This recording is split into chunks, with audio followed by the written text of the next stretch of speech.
کہ بمبئی میں ایسے بھی کچھ دجال ذہن کے پائے جا رہے ہیں جو علماء کو مشورہ دیتے ہیں کہ تقریریں ایسی نہیں ایسی کیجئے، اس طرح سے نہیں اس طرح سے کیجئے۔ حرام خور لوگ علماء کو مشورہ دے رہے ہو کہ تقریریں ایسی نہیں ایسی کیجئے، اختلافی مسائل مت لائیے، آپس میں اتفاق و اتحاد کی باتیں کیجئے۔ جب تک عقیدے میں سب لوگ متحد نہیں ہوں گے اتحاد پیدا ہی نہیں ہو سکتا ہے۔ تو نے رسول کی سیرت نہیں پڑھی ہے، اگر رسول اللہ کی سیرت تو نے پڑھ لیا ہوتا تو تو اس طرح سے اتفاق و اتحاد کی باتیں نہ کرتا کہ سب کو لے کر کے اتحاد کیا جائے، یہ ہو ہی نہیں سکتا ہے۔ رسول اللہ فرماتے ہیں ستفترق امتی علی 73 ملۃ کلھم فی النار الا ملۃ واحدہ۔ جب رسول اللہ نے فرما دیا ہے کہ میری امت 73 فرقوں میں بٹ جائے گی تو اتحاد تم کیسے پیدا کر رہے ہو، اتحاد کے دائی تم کیسے بن رہے ہو؟ اس لیے تمہیں کہنا پڑے گا کہ جب تک عقیدے میں لوگ متحد نہیں ہوں گے اتحاد پیدا نہیں ہو سکتا۔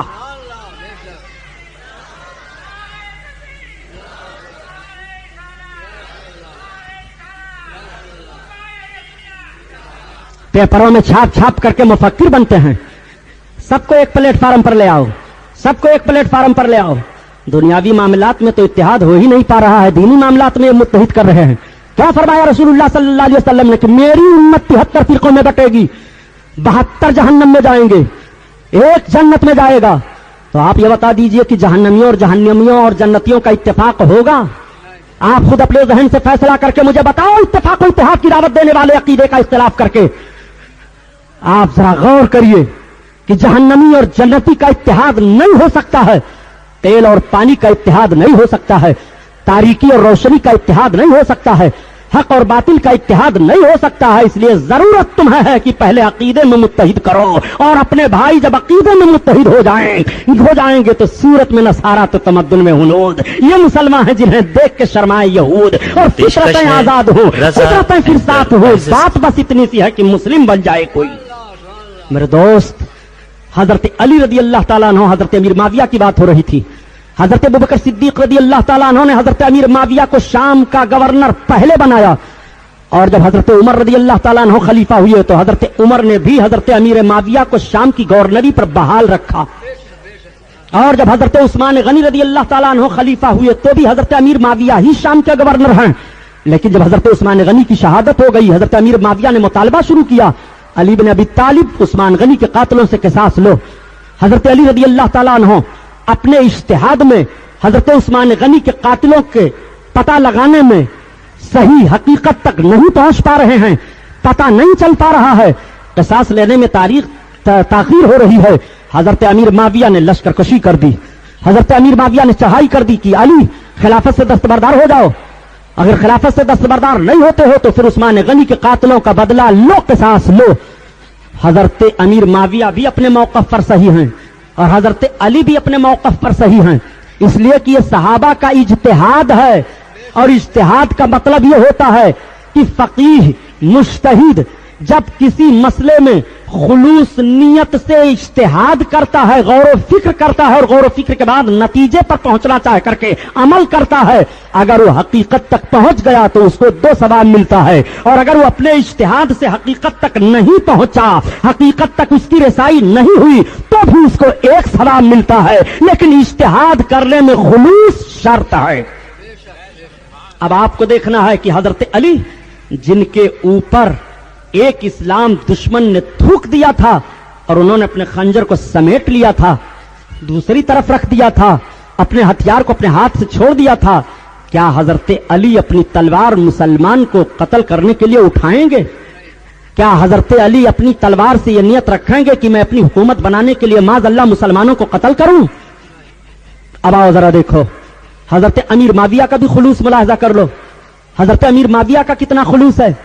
حضرت امیر معاویہ کے اندر اتنا خلوص ہے کہ کسی نے سوال کر دیا تھا، معاویہ یہ بتاؤ کہ تم بڑے ہو کہ علی بڑے ہیں، فضیلت کس کی زیادہ ہے؟ تو امیر معاویہ رضی اللہ تعالیٰ عنہ کے الفاظ سنو، آپ فرماتے ہیں کہ علی جہاد کے لیے جس گھوڑے پر سوار ہو کر کے چلتے ہیں اس گھوڑے کے ٹانپ کے نیچے کی جو دھول اڑ رہی ہے معاویہ اس دھول کے برابر بھی نہیں ہے۔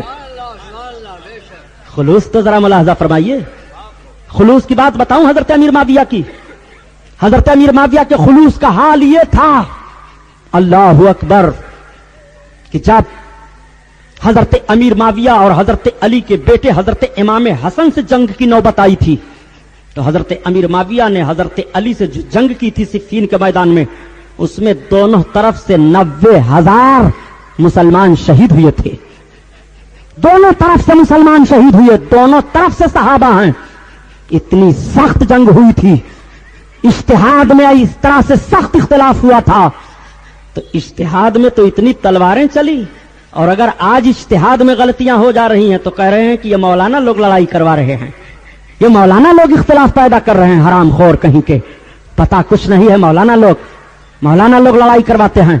ہاں حضرات دیکھو، حضرت علی رضی اللہ تعالیٰ عنہ اور حضرت امیر معاویہ کو دونوں طرف سے 90,000 مسلمان شہید ہو گئے تھے.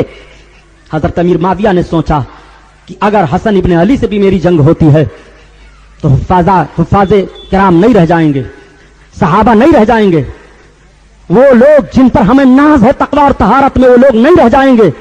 حضرت امیر معاویہ نے ایک سادہ کاغذ حضرت امام حسن کے پاس بھیجا. حسن ابن علی کے پاس یہ سادہ کاغذ لے جاؤ، جتنی شرطیں وہ رکھ دیں سب مجھے منظور ہے. حضرت امیر معاویہ کا خلوص دیکھو.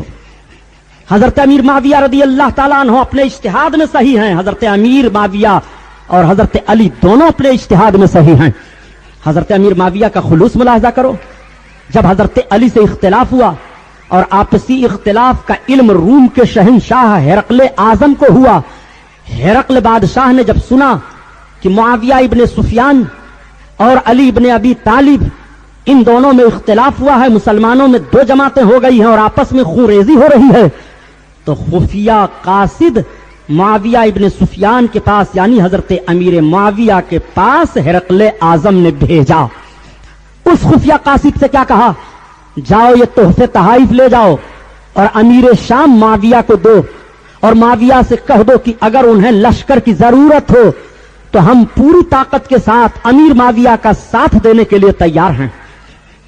ہرقل اعظم کا قاصد شام میں آیا حضرت امیر معاویہ کے پاس، اور جب حضرت امیر معاویہ کے پاس قاصد پہنچا تحفے پیش کیا. آپ نے کہا کیسا تحفہ ہے؟ کہا ملک روم کے شہنشاہ ہرقل اعظم کا تحفہ ہے. کہا کیوں تحفہ بھیجا ہے اس نے، کس خوشی میں بھیجا ہے؟ کہا ہرقل اعظم نے یہ بھی کہا ہے کہ آپ سے اور علی سے اختلاف ہو گیا ہے، جنگ کی نوبت آ گئی ہے. ہرقل اعظم نے کہا ہے کہ ان تحفوں کو قبول کریں امیر، اور اگر لشکر کی ضرورت ہو تو امیر حکم دیں، ہم لشکر لے کر کے امیر کی امداد کے لیے آ رہے ہیں. حضرت امیر معاویہ کا سننا تھا، آپ نے اپنی تلوار کو فضا میں بلند کیا اور کہا اگر قاصد کا قتل کرنا درست ہوتا تو ابھی میں تیری گردن اڑا دیتا. ان تحائف کو تو لے جا. پیر سے ٹھوکر مار دیا اور کہا ایسے تحائف کو میں جوتے سے اڑا رہا ہوں، مجھے ایسے تحفوں کی ضرورت نہیں ہے. اور ہرقل سے کہہ دو یہ میرا علی کا اپنا اختلاف ہے، میں ہرقل پر اپنی فوج بھیجنے کے لیے تیاری کر رہا ہوں، وہ ہماری طرف فوج کیا بھیجے گا. یہی وجہ ہے کہ سب سے پہلے قسطن دنیا پر حضرت امیر معاویہ نے لشکر کشی فرمائی تھی. وہ حضرت امیر معاویہ ہے، یہ حضرت امیر معاویہ کا خلوص ہے. نعرے تکبیر، نعرے رسالت، جشن شہید اعظم، جشن شہید اعظم حضرت علامہ صاحب قبلہ. نعرے تکبیر. حضرت امیر معاویہ کا خلوص ذرا ملاحظہ فرماؤ کہ ایک اختلاف پر حضرت علی کے مقابلے میں لشکر بھیجنا چاہتا ہے. امیر معاویہ نے کیسا سخت جواب دیا تھا. یہی حضرت امیر معاویہ ہیں. جب حضرت امیر معاویہ سرکار کے سامنے ہوئے، آقا کریم صلی اللہ تعالی علیہ وسلم حضرت امیر معاویہ کا دعا دیتے ہیں، اللہم اجعلہ ہادیا مہدیا. اللہ امیر معاویہ تمہیں ہادی بنائے، مہدی بنائے. اللہ کے رسول صلی اللہ تعالی علیہ وسلم دعا فرماتے ہیں، اللہم انصر، اللہ معاویہ تمہاری مدد فرمائے. اللہ کے رسول صلی اللہ تعالی علیہ وسلم ارشاد فرماتے ہیں کہ امیر معاویہ کی سلطنت میں فی بلاد امکنا ودقہ من العذاب، اللہ تم کو ملک عطا فرمائے اور تمہارے ملک میں تمکین تمہیں عطا فرمائے اور اللہ عذاب سے بچائے. اللہ کے رسول صلی اللہ تعالی علیہ وسلم نے حضرت امیر معاویہ کو یہ دعا دی. میں آپ سے پوچھنا چاہتا ہوں کیا رسول اللہ صلی اللہ علیہ وسلم کی دعا رد ہو گئی؟ نہیں، اللہ کے حبیب صلی اللہ علیہ وسلم کی دعا قبول ہوئی. تو حضرت امیر معاویہ بھی سرکار کے چہیتے صحابی ہیں، کاتب وحی ہیں. اللہ کے حبیب پر جب قرآن کی آیتیں نازل ہوتی تھی تو جو صحابہ لکھنے پر متعین تھے ان میں سے ایک حضرت امیر معاویہ بھی ہیں. اللہ کے رسول پر قرآن کی آیتیں نازل ہو رہی ہیں اور اللہ کے حبیب پڑھ کر کے سنا رہے ہیں, امیر معاویہ اسے لکھ رہے ہیں, وہ کاتب وہی ہیں. حضرت امیر معاویہ کو اسی لیے مومنوں کا ماموں کہا جاتا ہے. حضرت امیر معاویہ کی بہن اللہ کے حبیب صلی اللہ تعالی علیہ وسلم کی زوجہ ہیں حضرت ام حبیبہ. آپ قربان جاؤ حضرت امیر معاویہ کی شان کیسی ہے, حضرت امیر معاویہ عابد و زاہد کیسے ہیں. میں نے عرض کیا تھا کہ ایک مرتبہ حضرت امیر معاویہ سے فجر کی نماز میں تاخیر ہو گئی, اتنا روئے کہ ان کے نام عمل میں 200 رکعت کا ثواب لکھا جا رہا ہے. شیطان نے بیدار کر دیا سویرے سویرے. آپ نے پوچھا کون؟ کہا شیطان. کہا اتنے سویرے تجھے جگانے کی ضرورت کیا ہے؟ کہا معاویہ میں نے کل تمہیں تھوڑی سی تاخیر میں وسوسہ ڈال دیا تھا تو تم اتنا رب کے 200 رکعت کا ثواب لکھا جا رہا ہے. شیطان نے بیدار کر دیا سویرے سویرے. آپ نے پوچھا کون؟ کہا شیطان. کہا اتنے سویرے تجھے جگانے کی ضرورت کیا ہے؟ کہا معاویہ میں نے کل تمہیں تھوڑی سی تاخیر میں وسوسہ ڈال دیا تھا تو تم اتنا رب کے بارگاہ میں روئے ہو کہ 200 رکعت نماز کا ثواب تمہارے نام اعمال میں لکھا جا رہا ہے. آج میں نے پہلے تمہیں بیدار کر دیا ہے تاکہ امیر تم 2 ہی رکعت کا ثواب پاؤ. وہ حضرت امیر معاویہ ہیں. عبادت و ریاضت میں ان کا رونا دیکھو, سلطنت میں ان کا خلوص دیکھو, تدبر میں ان کے تدبر کو دیکھو, سیاست میں ان کی سیاست کے دیکھو, اللہ کے رسول صلی اللہ تعالی علیہ وسلم کی دعا دیکھو. اللہ کے حبیب حضرت امیر معاویہ کو دعا دے رہے ہیں اور یہ حضرت امیر معاویہ کو گالی دے رہے ہیں. نبی تو دعا دیں اور آپ امتی ہو کر کے حضرت امیر معاویہ کو گالی دیں. میں اہل تشا سے کہتا ہوں کہ وہ اپنا ذہن و فکر جو لگا رہے ہیں صحابہ کو گالیاں دینے میں وہ سوچیں کہ نبی حضرت معاویہ کو دعا دے رہے ہیں اور یہ امتی ہو کر کے گالی دے رہے ہیں. ذرا غور فرمائیے حضرت علی کا معاملہ کیا ہے. حضرت علی کے وصال کا جب وقت آیا, حضرت معاویہ کے وصال کا جب وقت قریب ہوا تو آپ نے 3 وصیتیں کی. آپ نے فرمایا دیکھو جب میری روح قفس عنصری سے پرواز کر جائے, میری روح نکل جائے تو میرے لیے تم کیا کرنا, میرے پاس اللہ کے رسول صلی اللہ تعالی علیہ وسلم کا تہبند شریف ہے, اس میں مجھے کفن دے دینا. میرے آقا صلی اللہ تعالی علیہ وسلم کے ناخن مبارک میرے پاس ہیں, اس کو میری زبان پر رکھ دینا. میرے آقا صلی اللہ تعالی علیہ وسلم کے بال شریف میرے پاس ہیں, ان مبارک مقدس طیب و طاہر بالوں کو سرکار کے میری آنکھوں پر رکھ دینا.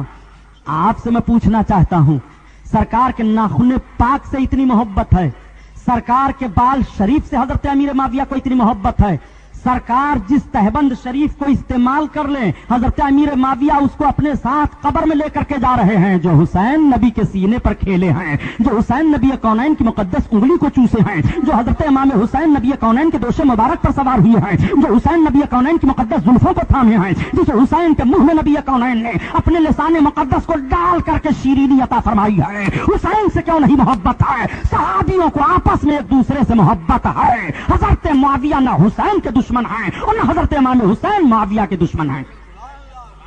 اس فرق کو سمجھو, اس نسبت کو سمجھو. کہاں ہیں وہ لوگ جو نسبتوں کے تعلق سے کہہ دیا کرتے ہیں شرک ہے بدعت ہے, شرک ہے بدعت ہے. حضرت امیر معاویہ نے فرمایا پھر مجھے ارحم الراحمین کے سپرد کر دینا, مجھے قبر میں رکھ دینا, اور ایسے ہی کیا گیا. حضرت امیر معاویہ حضرت علی میں لڑائی ہوئی, بڑی بھیانک جنگ ہوئی تھی, جنگ صفین.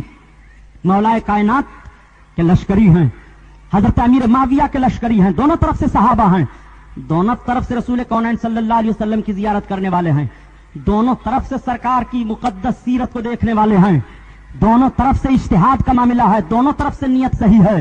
حضرت علی رضی اللہ تعالیٰ عنہ کا تعین حضرت عثمان غنی کے قاتلوں کا ہو نہیں پا رہا ہے, شبہے کی بنیاد پر قتل کا فتویٰ نہیں دیا جا سکتا ہے, اور حضرت معاویہ کہہ رہے ہیں کہ پتہ لگا کر کے جلد سے جلد قصاص لیا جائے, اور قصاص لینے کی جب صلاحیت آپ کے اندر نہیں ہے تو آپ دستبردار ہو جائیں. یہ حضرت امیر معاویہ کا معاملہ ہے اور یہ حضرت علی کا معاملہ ہے.